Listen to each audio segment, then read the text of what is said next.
Episode 72, Behavior Scientist, B.J. Fogg.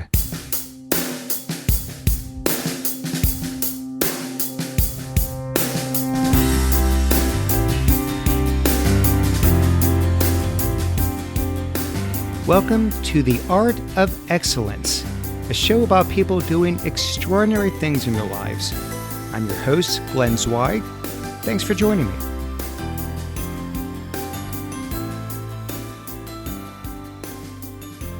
My guest today is B.J. Fogg. B.J. is the founder and director of the Behavior Design Lab at Stanford University. In addition to his research, B.J. teaches industry innovators how human behavior really works. He created the Tiny Habits Academy to help people around the world.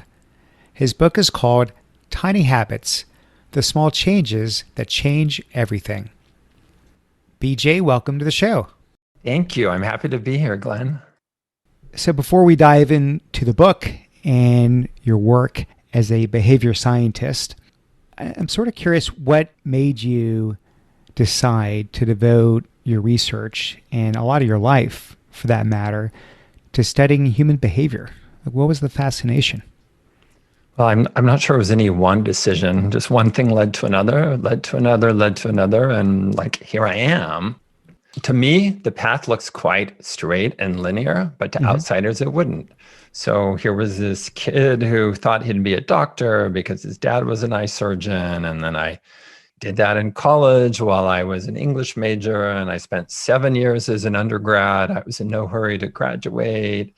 And then I shifted to linguistics and rhetoric and started a newspaper and started writing, and then became a social scientist and somebody who runs true experiments, about human behavior. Well, what did you study? What was your PhD in?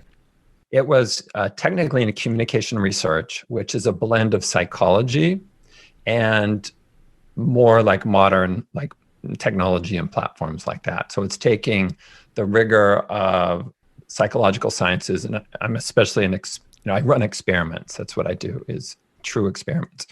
But looking at I looked at how computers could influence attitudes and behaviors and ran a series of experiments on that. So looking at the psychology, the influence and persuasion psychology of computers, which I anticipated would happen someday. And I wanted to study it just because I was curious, but also to see what the implications were. And as I started, the experiment showed, oh my gosh, computers can change our attitudes and our behaviors. People thought I was crazy at the time. Yeah, and you wrote a book about this called Persuasive Technology. And what year was that? In 99. I wrote most of it in 99, and it's published 2002. BJ, that was pretty prescient of you, wouldn't you say? Yeah, in retrospect, yeah. At the time, it just seemed pretty obvious to me. It's like, of course, this is going to happen. And why isn't anybody concerned about this? Why isn't there policy around this? And it was just doing research and sharing it, and people didn't believe the research necessarily. And then when I was saying, hey, policymakers need to make policy around this, nobody responded.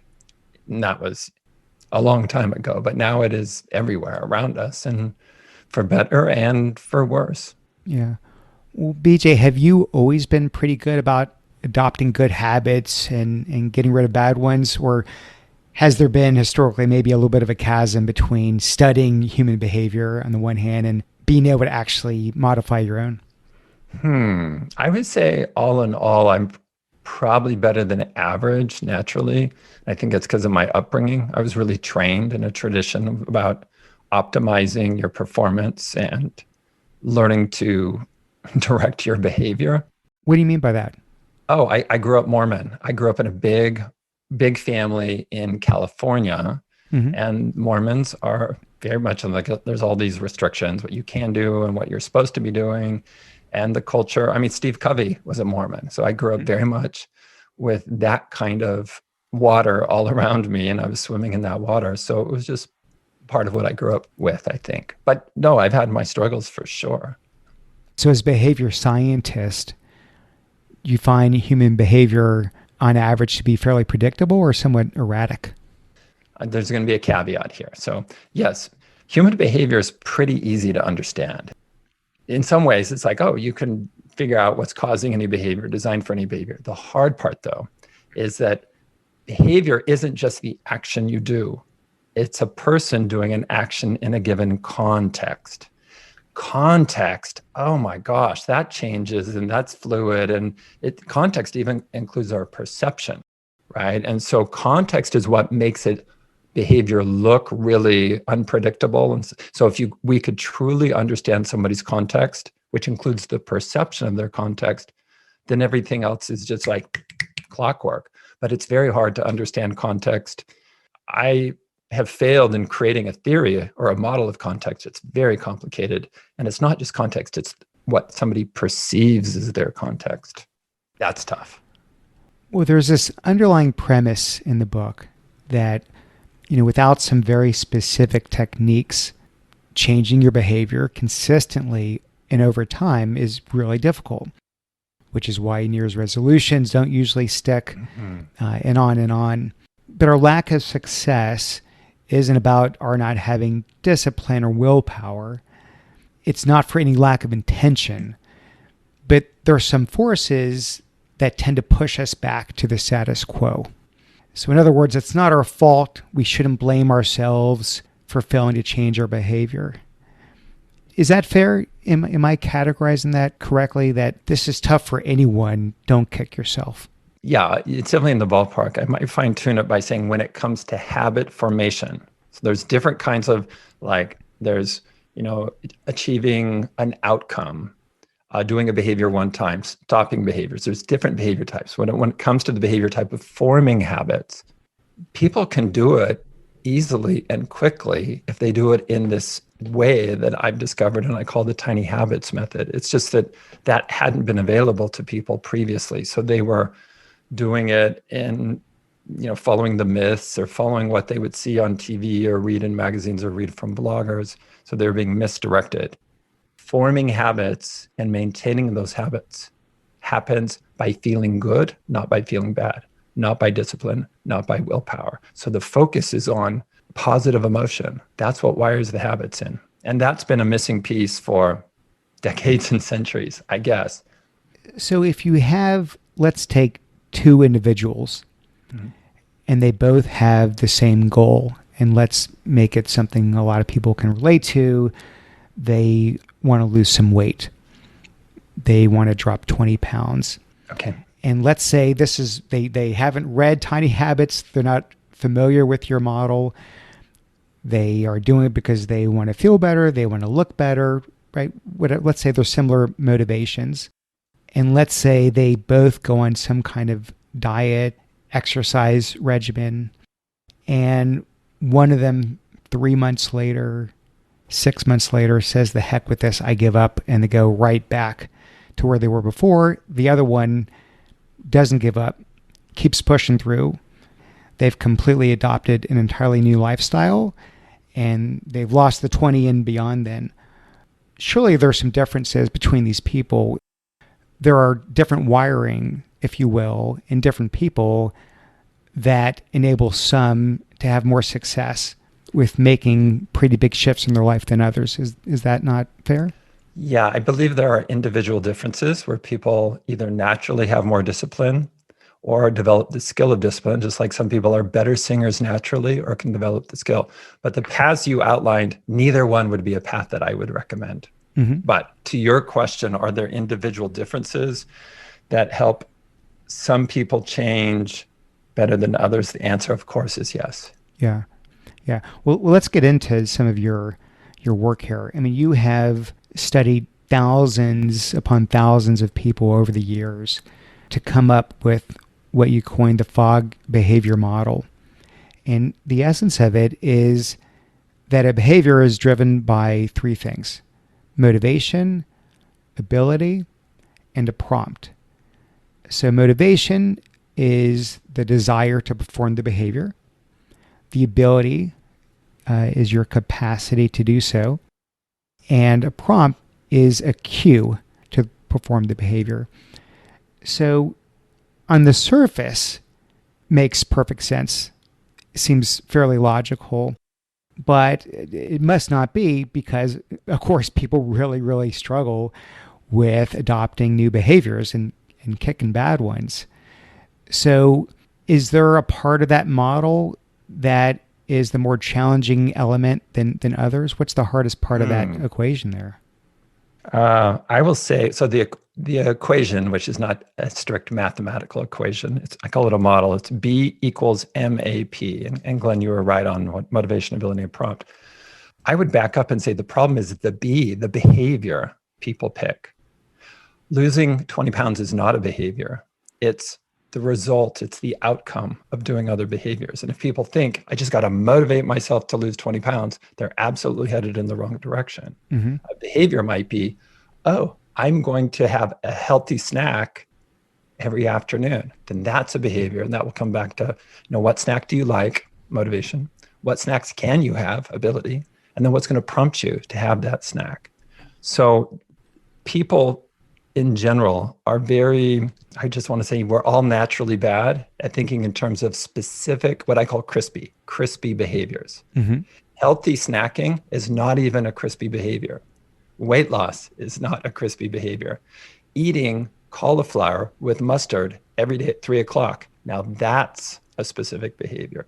So for whatever reason, and I don't know why this is true, I work with, I've coached over 40,000 people personally through email. It's like individually. And I teach industry people how to create products and services that work. And across the board, when I say, okay, come up with, a behavior you would like to bring into your life, they say things like, be more patient. That's not a behavior. That is a characteristic. A behavior might be, pause for 10 seconds and smile while my daughter is complaining. Bam, that's a behavior. So there's something, and a big part of my work is taking those abstract aspirations, like I want to be more patient, or those outcomes, like I want to lose 20 pounds, and translating those down into behaviors that will help people achieve. And that's what the method in the book is about. How do you figure out, and even the idea of weight loss, I would question that. It's like, is it really you just want to see, a different number on the scale? Or do you want more energy? Or do you want to sleep better? And if it's really about more energy, well, then shoot for that. Don't shoot for the weight loss. So the very, very first step in my system is to look at what you think you want and get clear. Is that really what you're shooting for? I mean, the motivation's got to be really, really important. There's someone I'm going to be interviewing on this podcast soon, and there was a point in his life, he had the classic American diet, whenever fast food came his way and what have you. And after he got done with his quadruple bypass surgery, and having seen his father pass away early from a heart attack, it sort of shocked him, and he decided to become a vegetarian and completely change his ways. And of course, it stuck, but there was a very, very big incentive, in that case, avoiding death. So we come back to the motivation part of the equation, and I would think that the bigger the behavioral change, the more critical that is to having someone want to not just take up, but to have that stick-to-itiveness with the behavior. Well, for sure, the harder a behavior is to do, the more motivation you need to do it. That's what the curved line on my behavior model shows. It shows the relationship between motivation and ability. And if a behavior is super easy, you don't need much motivation. Now, in the case of this scenario, I'm going to say this person was an exception and not the rule. Even people with life-threatening conditions, if they don't pursue behavior change in the right way, they won't transform themselves. I was tuned into this pretty early. I was outside my lab at Stanford, and this surgeon from the medical school was there. And I think we both had spoken at some industry event. And he told me, and I can't remember why, and he was talking about his heart patients. And he says, a third of the heart patient, all my heart patients know, in this category, if they don't take this medication, they will die. However, a full third of them do not take that medication. And that for me was like, oh my gosh, even they're going to die. Yeah, they don't take it. So that tuned me into, even if you have this diagnosis or whatever, that does not create the epiphany in everybody that will transform them And so that's why I'm guessing. I'm probably never going to do this research. Maybe somebody has. When somebody has that moment in their life of you need to do this or you will die, what percent of people actually transform? And this is sad to say, but because people didn't have a systematic and reliable way to change, I'm going to say using traditional methods, a full half or more of them will not make that transformation despite knowing full well what the implications are. I hope I'm wrong on that. I really do hope I'm wrong. But those moments of lightning, those jolts of motivation do not seem to translate to lasting change unless other things happen. So let's dig in a little bit to designing these behavioral changes. And you need to start with having some aspiration. Make sure you know where you're headed and why you're headed there. Mm-hmm. But then before you pick the behaviors, you want to lay out all possible behavioral options, all the different things you could do to then decide on a short list of behaviors that you actually want to pursue. And you call these the desired behaviors, golden behaviors. So what is a golden behavior? Golden behavior has to be one, effective.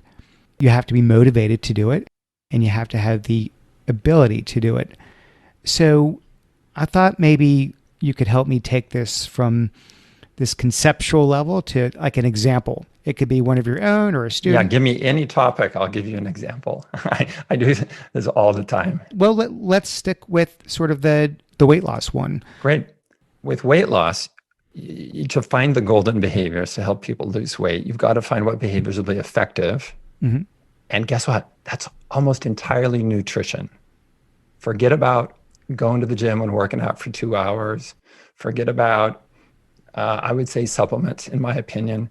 It's then focus on changing how you eat. So too often people think, oh, I'll just go walk for an hour a day and then the weight will come off. That's, in my opinion, and I think I've got a lot of evidence to support this from outside, is that's not what leads to weight loss. So be sure that you don't pick the ineffective behavior, pick one. So it's nutrition. Mm-hmm. Number two, and let's just stick with snacking, find snacks that you're motivated to eat, not snacks you don't like. And then find snacks that you can eat, not ones that are impossible or hard to do. And that can happen for snacking for breakfast, how you do things at a dinner party, what you eat for lunch. So it's a rethinking of everything around nutrition. And then there's this added layer of, and this is where it can get complicated. I know in my life that low carb, high quality fats, bam, that works for me. And I'd never even heard of keto, where I just started iterating and testing different foods and trying different foods. And I settled on, here's what works for me. I feel good. I've lost weight. It's easy to do. I love everything I'm eating. It just kind of felt like a miracle. It's like, well, this was very consistent and it worked and it wasn't hard. And I made a list. And I remember sharing it with my dad. It was about a year later, I came across this thing called keto. And I looked at that and I looked at my list. It's like, that's what I derived independently.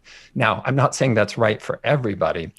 So weight loss can be tricky, but you're really looking within the realm of nutrition behaviors, and you're redesigning your nutrition behaviors. And don't pick things that are ineffective, like, oh, I'm going to eat non-fat yogurt, thinking that's effective. Guess what? That's not effective, at least not in my opinion. Don't pick foods that you hate. If you hate kale, don't put that on the menu. And don't pick foods that are really hard to prepare or inaccessible to you. You want the opposite. Things that are effective. I'll give an example. Nuts. There was a time when I didn't, nuts are so high calorie. Well, I've learned nuts are definitely on my game plan. And so boom, they're effective for me. And number two, I like nuts. And number three, I made it easy to do. I have 6 varieties of nuts in very simple containers in a cabinet. And it totally works, and it doesn't feel hard if you figure, and this goes for any type of habit that you create. If you do it in a systematic way where you're exploring and you're testing and you're iterating, like what works, what doesn't, and keep going with the things that works, then the change is not hard to maintain. You can create habits or make these changes quite readily, and you can maintain them quite easily if you do it in that systematic way I'm talking about. And part of it is to pick golden behaviors. And so then once you pick those, the next step you talk about is to make these behaviors tiny. So that is, find the smallest, easiest way to start the new habit. And the smaller it is, the less chance you'll have excuses of not doing it, the greater chance you'll be consistent with it. So essentially what you're saying is keep the bar as low as possible, because even the simplest of behaviors can create some momentum, and the momentum will lead to bigger and more impactful behaviors over time. Yes, and let me add some nuances to that. Please. So you set the bar low, like you make the behavior really easy, and you don't raise the bar. So a lot of people think, oh, then you raise the bar.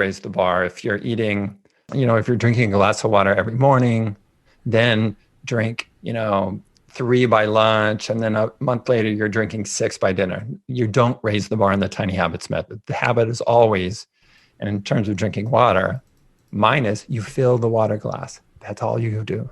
And if you drink it, that's wonderful, and you refill it. But if you drink it, that's extra credit. So you make it so easy that you can always succeed. And if you want to do more, even on day one, if I want to drink 6 glasses of water on day one, I can. There's nothing to stop me. But you don't raise the bar. You don't change your expectation. Now, that's really hard for some people. It was hard for me because I was raised in a culture of constant improvement. Like, oh, you're going to get better and better and better and better in the tiny habits way. And it's not intuitive. You set the bar low and you keep it low. But you will naturally do more if it helps you feel successful. You will naturally do more. But then there'll be days when it's like, oh my gosh, I was really busy. I got off schedule. All I could do was pour the glass of water. I didn't drink it, whatever. I did fine. Good for me. I kept the habit alive, and you return to it the next day. And BJ, what's behind the notion? I don't disagree, but what's behind the you will naturally do more? Is there some neuroscience behind this? Is there what's the principle behind once you start doing something? Because inertia is a very powerful force, and I can see just it's so easy to revert, to where you started. There are 3 factors, and 2 of them will be familiar at this point. The more you do a behavior, the easier it gets. So the more I eat cauliflower with mustard for lunch, the easier it gets, because I know how to chop the cauliflower. I know exactly where the mustard is. I know what container to put it in. So it takes less time and less effort. So in general, it's not true for all behaviors, but most. So even though it's tiny, the more you do it, the easier it gets, which means you can do more of that even without your motivation going up. Next, if you do a behavior and feel successful, and this is a big part of the method, then you will be motivated to do more of that. Okay, so it affects your ability, it affects your motivation, and then the third factor is identity. If you do a behavior, let's say snacking on cauliflower, and feel successful, then you start thinking, I'm the kind of person who eats healthy snacks. So not only might you snack on cauliflower at 2 a.m. and when you get up or when you're watching TV, you will then, as you look for foods, you'll more and more act consistent with that new identity of I'm the kind of person who eats healthy snacks. So those are the 3 different forces that helps tiny to become transformative. Okay, and so then next comes the prompt. So if you're motivated and you're able to do it, but you don't have a prompt that triggers the behavior, it's likely going to fail. And the most reliable kind of prompt, you say, is what's called an anchor. So talk to me about this prompt and why is it so important? So in all of my work, it turns out behavior is a system, not just the behavior model, but in a lot of ways. And that's what Tiny Habits is about. Here's this new way of thinking about behavior and designing for it. And it's all a system. And it's not a system we had before. It's a new way. So when it comes to prompts, and like you said, it can be the cue, it can be the reminder. It's anything that says do this behavior now. There's 3 different ways you can be prompted. And I have a little model for this. One is, I call it the person prompt. You can just simply remember, oh, I'm going to remember to eat cauliflower for lunch. That can happen, but that's not a great way to design things, just to rely on just remembering. Number 2, I call a context prompt. So that is anything in our context that reminds us. That can be a Post-it note, an alarm, another person that says, hey, don't forget to eat your cauliflower snack. We are overwhelmed with context prompts. That's what happens on our phone. That's what happens, when the dishwasher dings and all that kind of stuff. And then the third way is what I call an action prompt, which is the best way for creating habits. You look at the actions, the routines, the habits you already have, and you use one of those to be the reminder for the new habit. So let's say, for example, every afternoon at 1:00, you make a cup of coffee. You already do that.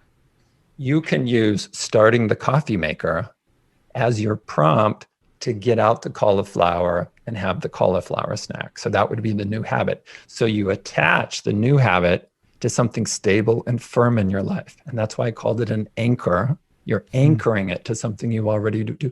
That is the most elegant way and most powerful way to design a prompt, because you're not cluttering your visual landscape, your audio landscape, and so on. You're essentially using something you already do to remind you to do this new habit. And that came to me in like a moment of insight. Other people have taken the concept and renamed it habit stacking or habit piggybacking and so on, but it's the same concept. Same thing that I discovered, at least I feel I discovered it when I got out of the shower one day and I went to my sock drawer and opened it and I was like, oh my gosh, we do all these things in sequences. So you just take the new habit and you figure out where it fits in the sequence and what it comes after. So for that whole year, this would have been like 2010.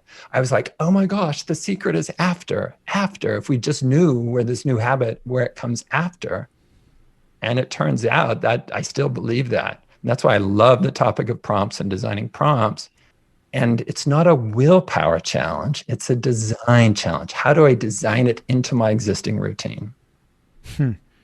So I'm with you 100%, all the way up into this last one, which I'm really struggling with. So let's talk this one through, which is we are supposed to celebrate each time we perform this new desired behavior. A fist pump, a huge smile, maybe saying great job, whatever works. So it would feel really awkward and forced for me. And maybe that's just the nature of my personality. But again, you say there's actual neuroscience behind this, and it really does work. So can you talk to me about this part of it and why that's so important? Yeah, I chose the word celebrate to indicate it's something you do to cause a positive emotion inside yourself. Another way to think about it is when you do this new habit of pouring water, you self-reinforce. Okay, I avoided that term for years because self-reinforcement had been used in the 70s to mean something else. Mm-hmm. But now I'm reclaiming that term. If your child does something and you praise your child instantly, that helps wire in that behavior. If your dog does something and you give your dog a treat instantly, bam, that helps your dog change behavior. That's in essence what we're doing with this thing I call celebration. You're self-reinforcing. And what you're trying to do is create a positive emotion inside yourself. There are hundreds of ways of doing that.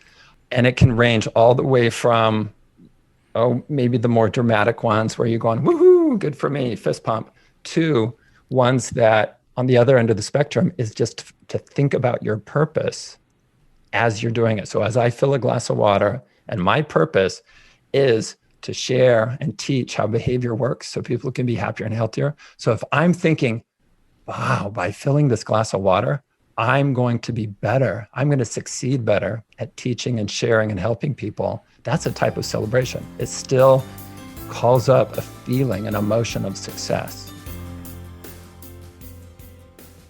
Hey there, listeners. So I want to give a quick shout out to a podcast I've recently subscribed to called The Pausecast. That's Pausecast with a Z. The host is Adam Posner, who's the founder of NHP Talent Group, which does executive recruiting for startups and brands.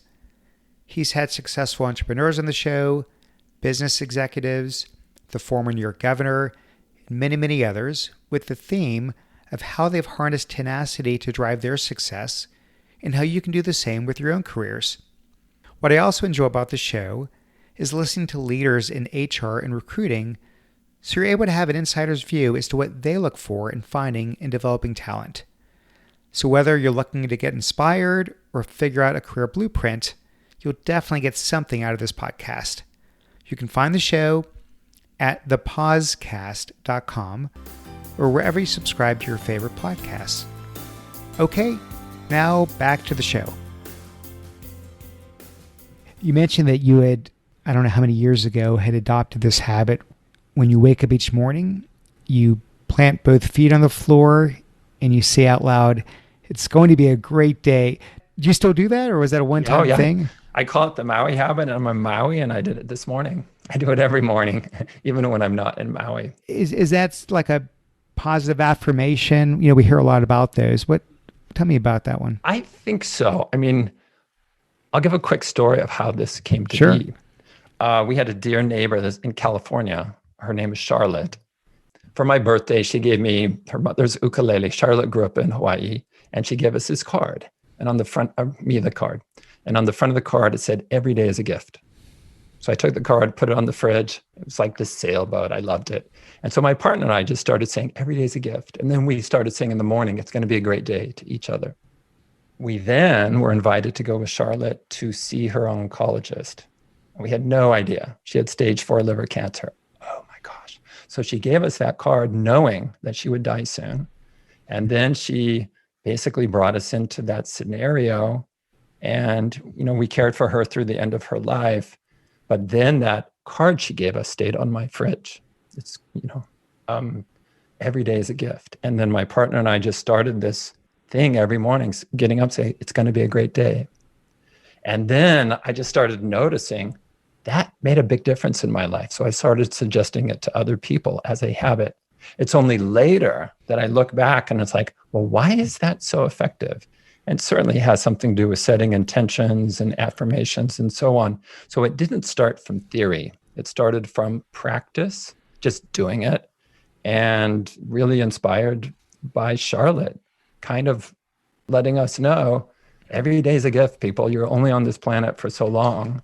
And even though it might even feel forced some mornings, I say, "It's going to be a great day." Even if I don't believe it, I'll say, "It's going to be a great day somehow." And it came from her and her knowing she was going to die soon and knowing she was going to let us in on her problem soon. And it's turned into, it's the only habit I suggest in the entire book. I don't prescribe other habits. It's a how to create any habit you want book. Yeah. This is one that I say, everybody, you should be doing this habit or a form of it. Like, I'm going to make it a great day. Some people say that. It's a touching story.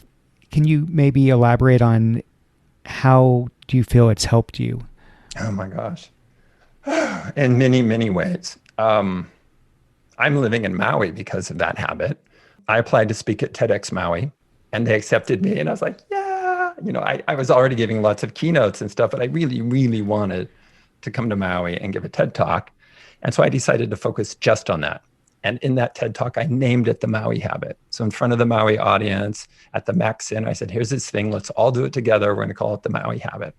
That led to having true friendships on Maui, not just being a tourist, and one thing led to another. And we bought a home here and we live here half the time.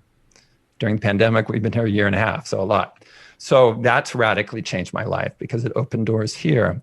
But on a daily basis, what it does for me and others who practice this, when you say it's going to be a great day, you open up the possibility that it will be, even if you don't think it will.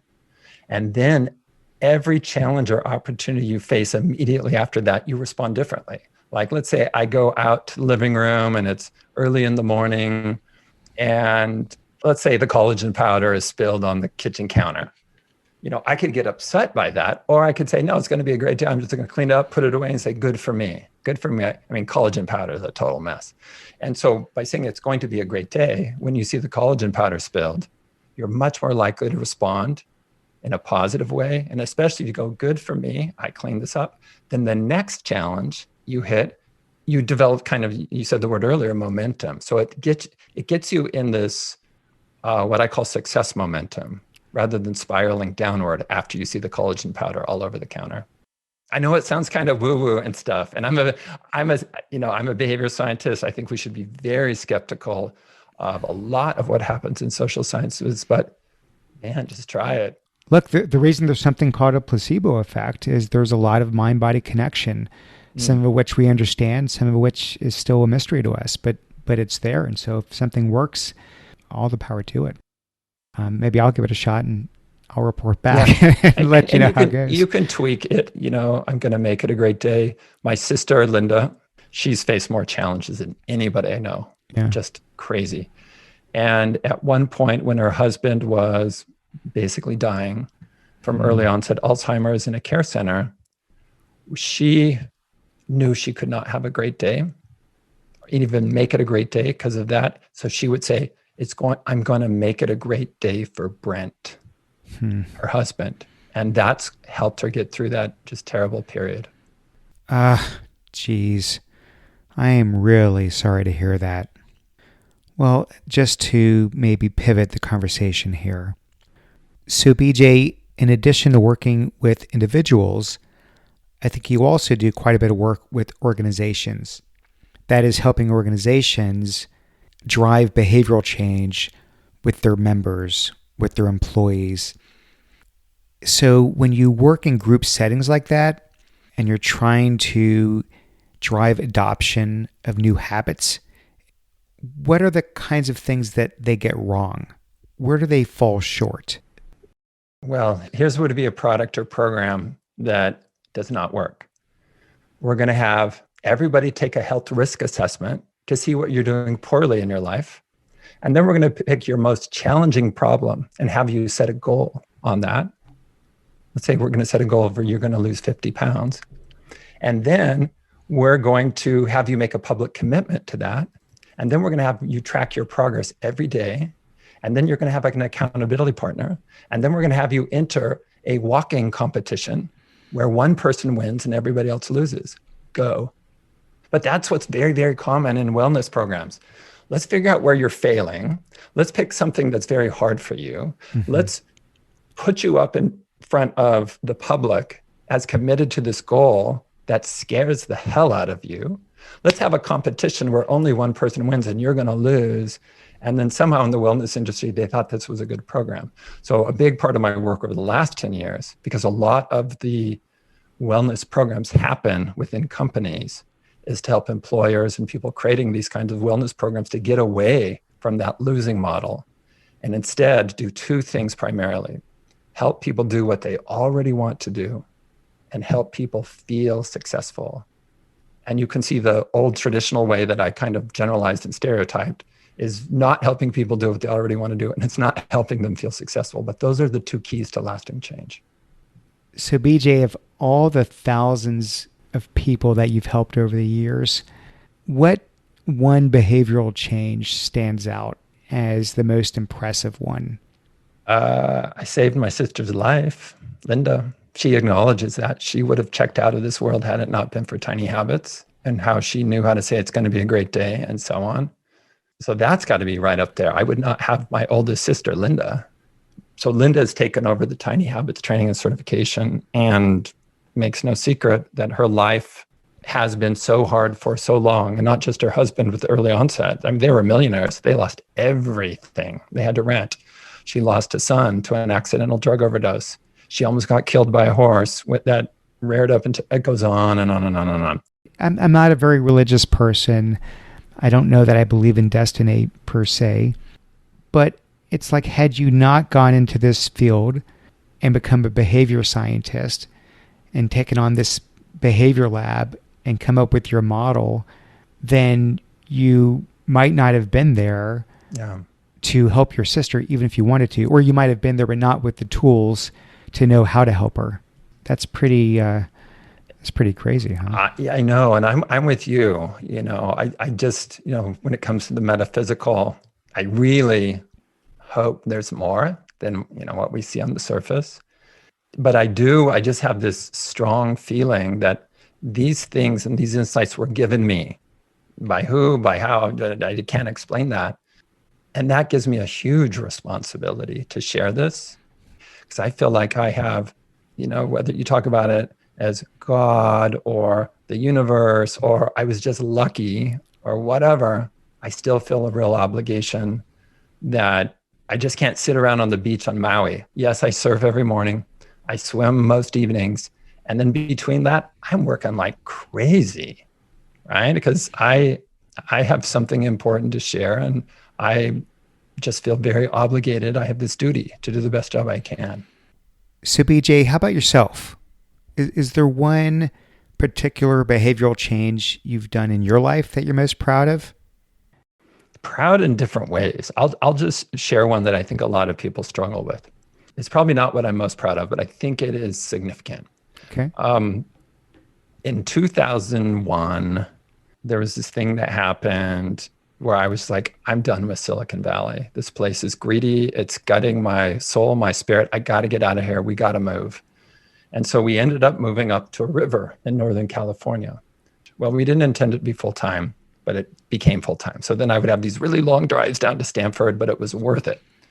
When we moved up to wine country, I didn't drink at all. I didn't have growing up Mormon. I'm not active Mormon. I'm a gay man, and I've been with my partner for like 25 years. Really hard to make that Right. in the Mormon world. But we moved up to wine country, and people started coaching us on wine and wine tasting. It was just part of the culture. So we developed the habit, even the ritual, of sitting on our patio, looking over the river, drinking wine every night, which is lovely and wonderful. And what a way to wrap the day. But then that became more and more ingrained in our lives. And it wasn't to the point where anything bad was going wrong. But there was one, it was about 3 years ago. I knew how to create habits and all this kind of stuff. And I hadn't even considered like, oh, I'm going to stop drinking. But there was one day I said, I'm done with this. I'm just going to stop. I'm going to take this out of my life. And I was able to do it. Why did you want to take it out of your life?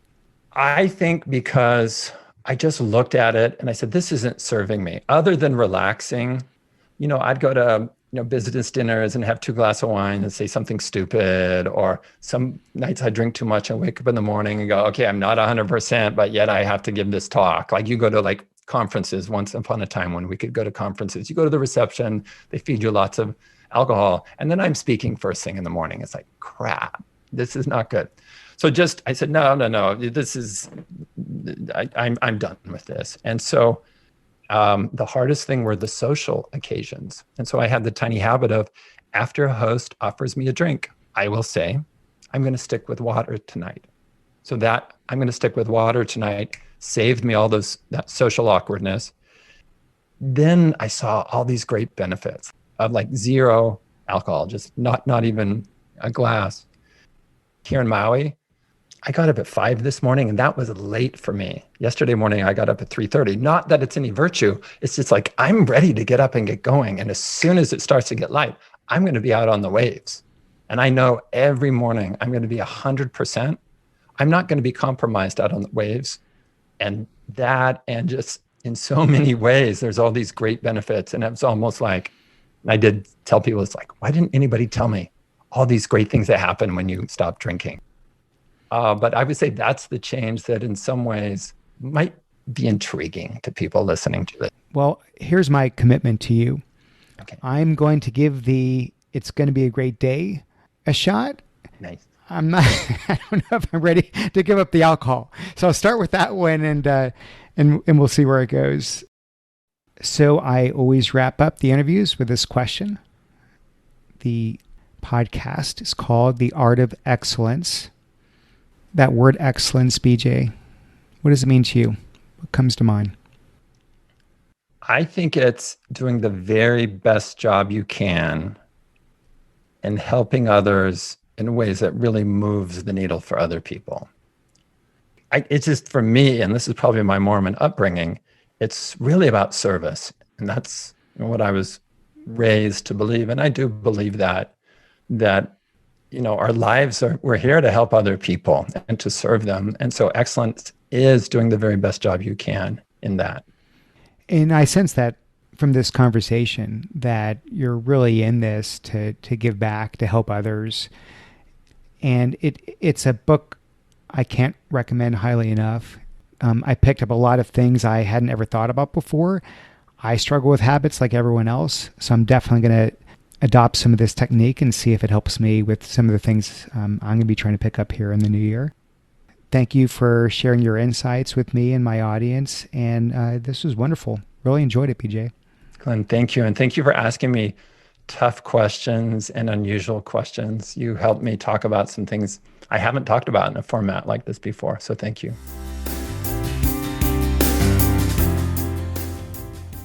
Hey, thanks for listening. Okay, don't go yet, please. 2 favors. I ask simply 2 favors. One, if you could please download the iTunes app. You could do it on your phone. You could do it on the computer. Take 60 seconds and leave a review. It means a lot. 2, you can find my episodes on several social media sites, Facebook, LinkedIn, Twitter. Find the one that you like the most. Find the one where you tend to have a lot of friends and followers.